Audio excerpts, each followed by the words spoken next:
નમસ્કાર દર્શક મિત્રો, પોઝિટિવ ન્યૂઝમાં આપનું સ્વાગત છે. આપની સાથે હું ભગવતી વિશાવડિયા. સૌથી પહેલા અરવલ્લીની વાત કરીએ તો ફિટ ઇન્ડિયા ખેલ મહાકુંભની શરૂઆત થઈ ચૂકી છે. ત્યારે અરવલ્લી જિલ્લાના મોડાસા ખાતે ખેલ મહાકુંભ 3.0 અંતર્ગત હેન્ડબોલની રમતનું આયોજન કરવામાં આવ્યું છે. ત્યારે શહેરની KN શાહ હાઈસ્કૂલના મેદાનમાં યોજાયેલી હેન્ડબોલની રમતમાં મધ્ય ઝોનની 9 ટીમોએ ભાગ લીધો હતો. આ સ્પર્ધામાં મોડાસા નગરપાલિકાના પ્રમુખ નીરજ શેઠ ખાસ ઉપસ્થિત રહીને ખેલાડીઓનો ઉત્સાહ વધાર્યો હતો. ત્યારે રમશે ગુજરાત જીતશે ગુજરાત અંતર્ગત યોજાઈ રહેલા ખેલ મહાકુંભમાં મોટી સંખ્યામાં લોકો જોડાઈને પોતાની પ્રતિભા બહાર લાવતા હોય છે. ત્યારે આવા ખેલાડીઓ માટે રમતગમત વિભાગ દ્વારા તમામ સુવિધાઓ સાથે સુંદર વ્યવસ્થા અને તૈયારી કરીને ખેલાડીઓને પ્લેટફોર્મ પૂરું પાડવામાં આવી રહ્યું છે. BS90 ન્યૂઝ સાથે રુદલ પ્રજાપતિ, અરવલ્લી.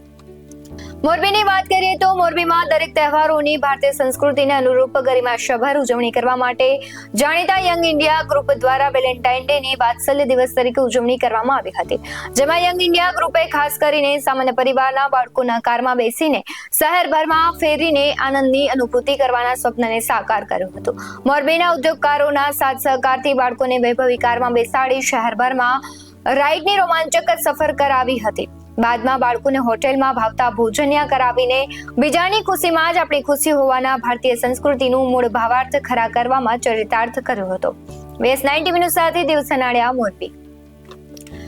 ગોંડલમાં ત્રણખુડિયા પાસે વોરા કોટડા રોડ પર રોયલ પ્રાઇમ ખાતે આગામી 23 ફેબ્રુઆરી રવિવારે પટેલ સમાજની 31 દીકરીઓનો સમૂહ લગ્નનું આયોજન કરવામાં આવ્યું છે. ત્યારે ગોંડલ સરદાર પટેલ સોશિયલ ગ્રુપ સતત 3જા વર્ષે લેવા પટેલ સમાજના સમૂહ લગ્નનું આયોજન કરી રહ્યું છે.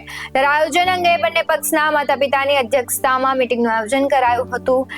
શ્રી સરદાર પટેલ સ્કૂલ ખાતે મીટિંગનું આયોજન કરવામાં આવ્યું હતું, જેમાં ટ્રસ્ટી મંડળ તથા કાર્યકર્તા સહિત લેવા પટેલ સમાજ દ્વારા તમામ આગેવાનો તથા વરકન્યા પક્ષના તમામ વાલીઓ હાજર રહ્યા હતા.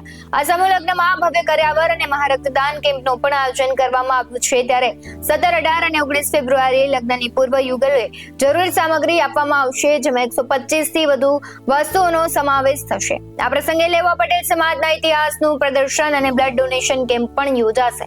BS90 ન્યૂઝ સાથે ક્રિસ પટેલ, ગોંડલ.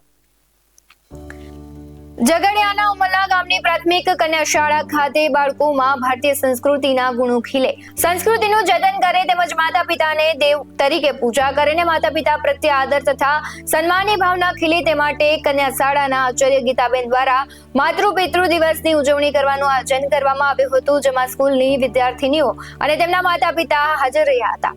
વિદ્યાર્થીઓએ તેમના માતા પિતાની આરતી સાથે પૂજા કરી આશીર્વાદ મેળવ્યા. આ અવસરે શાળા શિક્ષકો અને વાલીઓ ઉપસ્થિત રહ્યા હતા.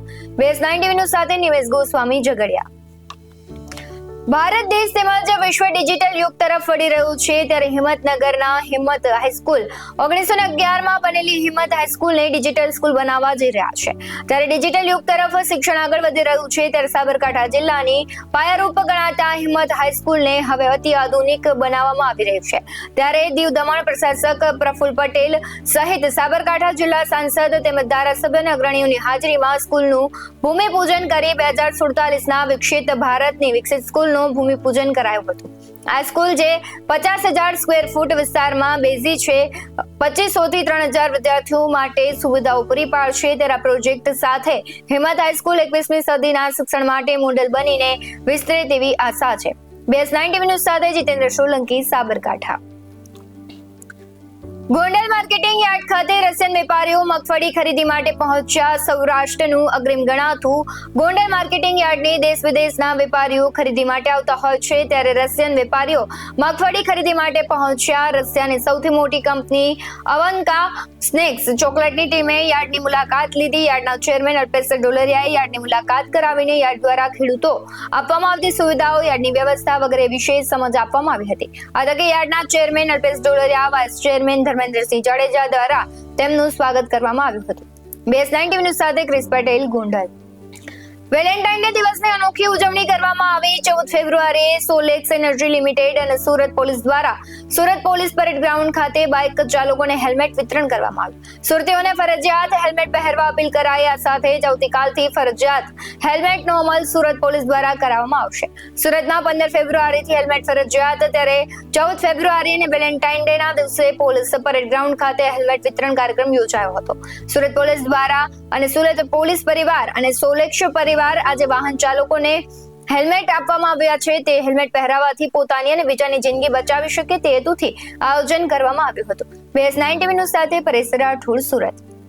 હાલ પોઝિટિવ સમાચારમાં બસ આટલું જ. વધુ સમાચારો જોવા માટે તમે જોતા રહો BS9 TV ન્યૂઝ. નમસ્કાર.